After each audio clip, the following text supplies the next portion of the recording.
something to scream about.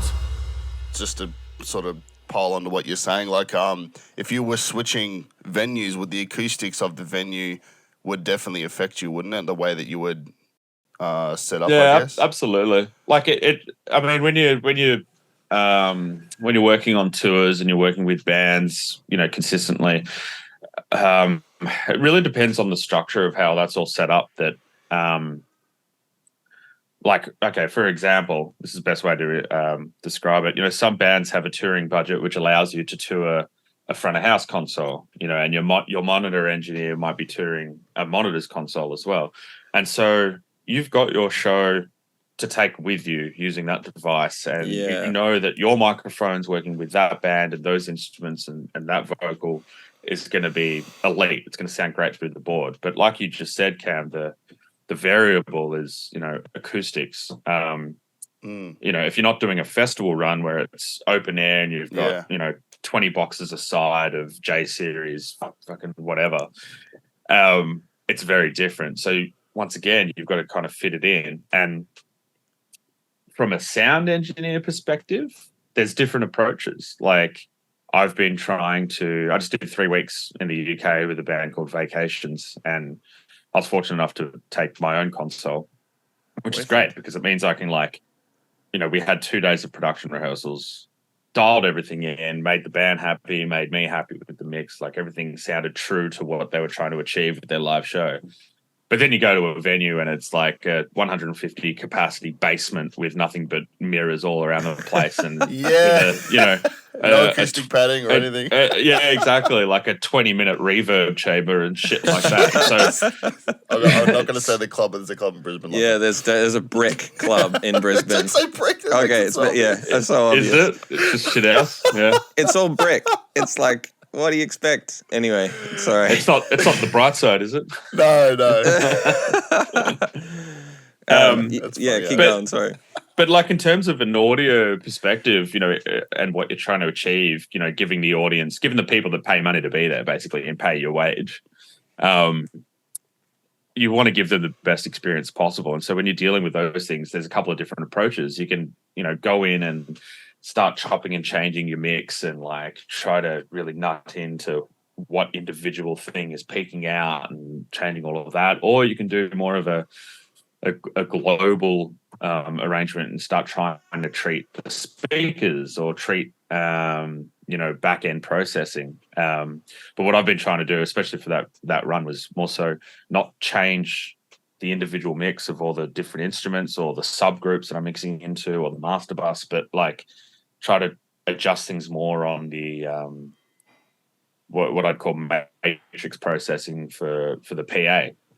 So it's like the final stage before it actually hits the boxes, where you go, okay, I know that the mix is great. I know that what I'm hearing on my reference, which would probably be these in-ears that I'm wearing right now. Yeah. I know that that's solid and that fucking slaps, and I need to kind of aim for that. And if it's the room and the speakers that aren't agreeing with what I'm trying to achieve here, then I'm going to attack that first. Yeah, that makes a lot of sense.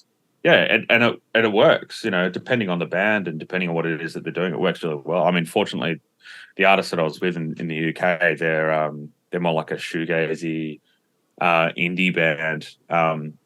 And so we're not talking like drop D at 106 dB coming out of a fucking, PV 5150, just fucking loud and, really loud snares or anything like that. So it's a lot easier to achieve those things, but depending on the artist, you've got to use different tools, really. That's cool. I like the idea of how you said, like, keeping, especially if you've got a console that's like pre-mixed, where you go like, in the best sound environment, this sounds ideal. I've got the guitars and the bass all sitting nice together. I've got the kick drum punching through, whatever it is.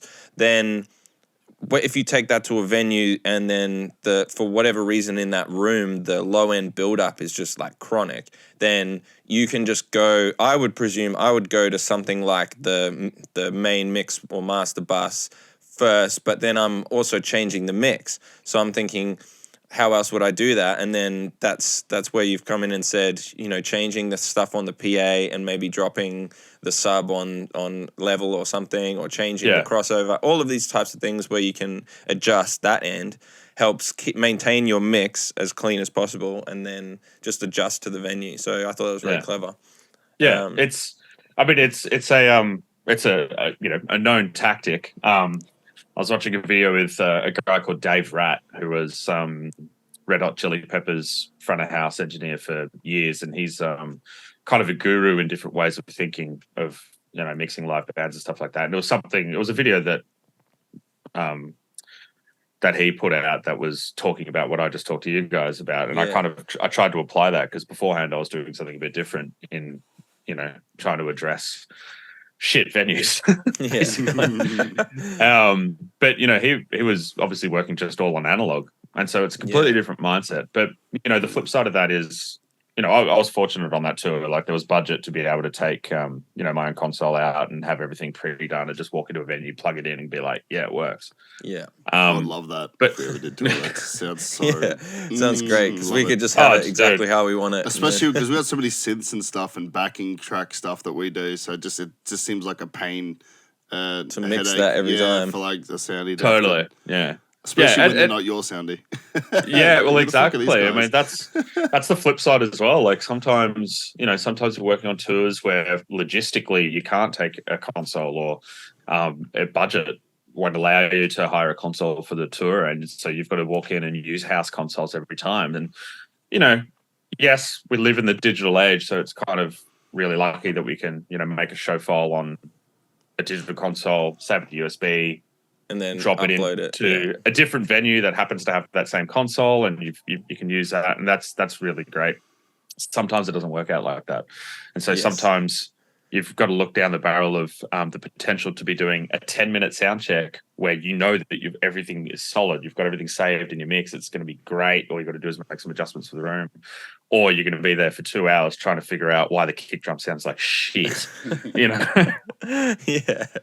No, that's cool. Yeah, because then you're balancing as well, like having to maybe have a different model of a console or whatever it might be, and you don't have that same ability to just upload things. When I was DJing, obviously you don't take your CDJs around with you. You just plug your USB in, and it works universally. So I presume there's some sort of that universal. Supposed to. It's exactly, but I presume, you know, that's the same with sort of consoles. Most people sort of tend to stick to the same sort of gear, and you see similar rigs set up at the more pro gigs where they've got similar sort of setups, and you're used to things, and you get used to what you're working with.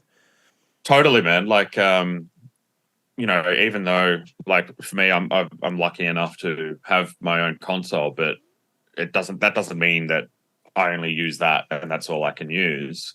You know, you've really got to be flexible, because there are so many manufacturers of, you know, live audio consoles, and so many different, you know, there's different ways to skin a cat, right?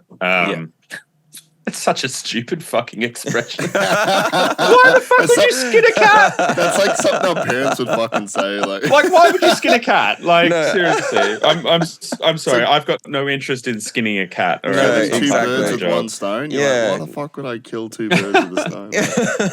Our parents need a kind of mental health. But as part of the job, you've really got to be flexible. And you know, that I guess that's kind of what defines a really good engineer. Sometimes it's their ability to be flexible and get a good result no matter what's put in front of them. That's kind of the point, you know.